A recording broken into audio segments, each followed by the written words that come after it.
Alors, on a un peu de nouveauté concernant le mercato de Manchester United et ça concerne André Santos. En effet, on a appris par le Guardian que Manchester United cible le milieu de terrain de Chelsea. C'est un joueur qui est évalué à 50 millions de livres sterling. C'est un joueur qui est ouvert à un départ. On sait qu'il manque de temps de jeu à Chelsea cette saison. On sait aussi que Chelsea a besoin de vendre des joueurs pour remanier son effectif pour qui correspondent au dispositif de Xabi Alonso. Et comme concurrence, on aurait Newcastle sur le dossier qui serait également intéressé. Je m'en fais pas trop concernant Newcastle étant donné qu'à chaque fois qu'on est en concurrence avec eux sur un joueur, le joueur veut venir chez nous plutôt que chez eux. Et c'est une information qui est très fiable étant donné qu'elle est relayée par David Einstein, mais aussi par Fabrizio Romano et par Ben Jacobs. Les trois sont d'accord pour dire que le joueur veut partir, que Chelsea veut vendre et que Manchester est intéressé par le joueur. On sait que Chelsea comptait notamment sur la vente d'Enzo Fernandez, mais le Real Madrid a fait un communiqué comme quoi ils n'allaient pas acheter le joueur, donc peut-être que ça va faciliter une future vente d'André Santos.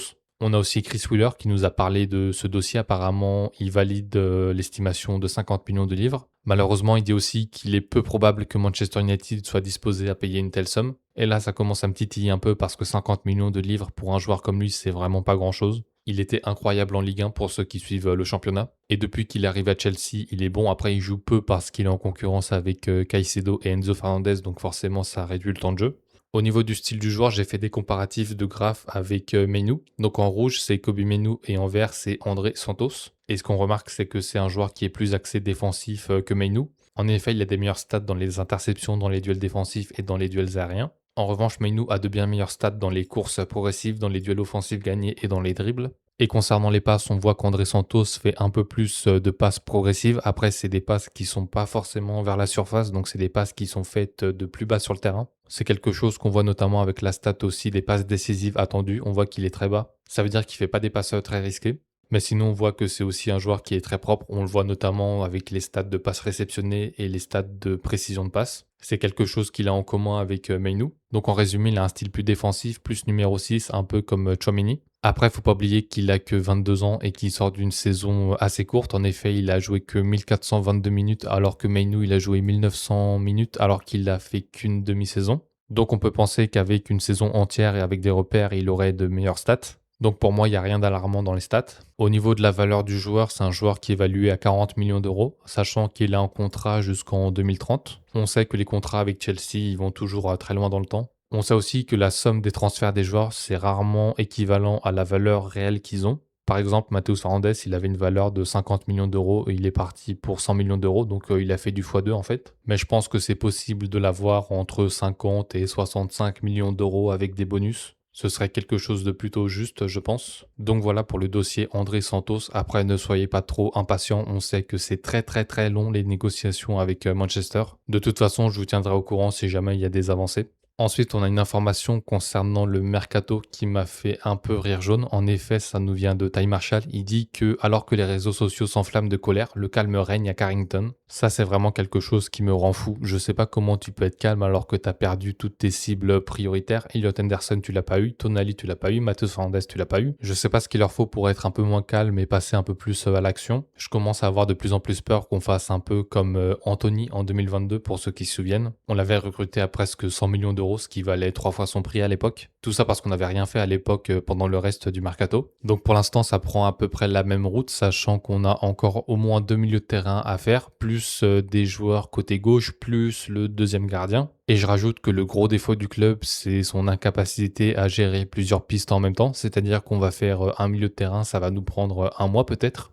Et ce qui pourrait nous arriver de pire, c'est que même avec les 1 mois de négociation, ils nous disent non à la fin. Et là, pour le coup, on va vraiment avoir des ennuis. Donc on verra bien, au moins on les aura prévenus. Ensuite, on en sait un peu plus dans le transfert raté de Matheus Fernandes. En effet, on sait que c'est Jason Wilcox et Matt Hargreaves qui ont mené les négociations entre Manchester United et l'entourage du joueur. Et ce qui est intéressant, c'est qu'on sait que Bruno a contribué aux efforts pour le convaincre de rejoindre Old Trafford. Ça veut dire que Bruno a pris du temps pour appeler Matheus Fernandes alors qu'il était à la Coupe du Monde. Et malgré ça, le joueur n'a pas changé d'avis, donc vraiment aucun regret concernant le joueur, plus des regrets envers le club qui n'a pas changé de piste assez vite à mon sens. En plus, on sait que Manchester était prêt à débourser 80 millions de livres plus 5 millions de bonus pour Matheus Fernandes.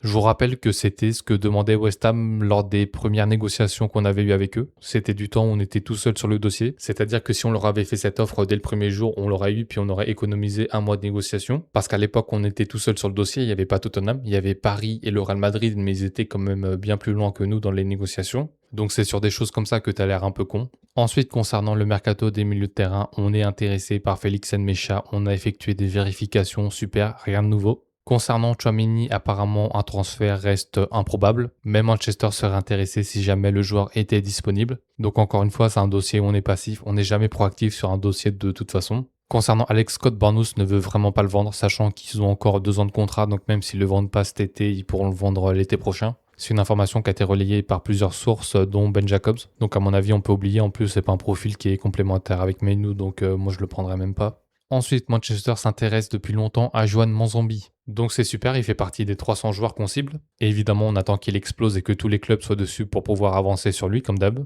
Et ensuite, concernant Aïb Wadi, on a Olivier Létang, qui est le président de Lille, qui dit que quand il voit Henderson partir à Manchester City pour 130 millions d'euros et Tonali pour 100 millions d'euros à Tottenham, il se dit qu'il a un prix en tête pour Aïb Wadi et qu'il se base sur ces transferts-là pour bien l'évaluer. Donc ça va sûrement coûter une fortune, donc on peut oublier. Ensuite, concernant les ventes, on a l'Atlético de Madrid qui s'intéresse à Mason Greenwood. En effet, on a Simeone qui est un grand admirateur du joueur. Et on a Marseille qui a fixé son prix à 42 millions de livres. Et il ne compte pas accepter un montant inférieur, ce qui se comprend sachant qu'on a 40% du joueur. Donc 42 millions de livres, ça fait 50 millions d'euros à peu près. Donc ça ferait 20 millions d'euros à peu près pour nous. Donc c'est pas mal, même si on aurait aimé plus. C'est dommage qu'il ne veuille pas jouer en Arabie Saoudite, on aurait touché bien plus.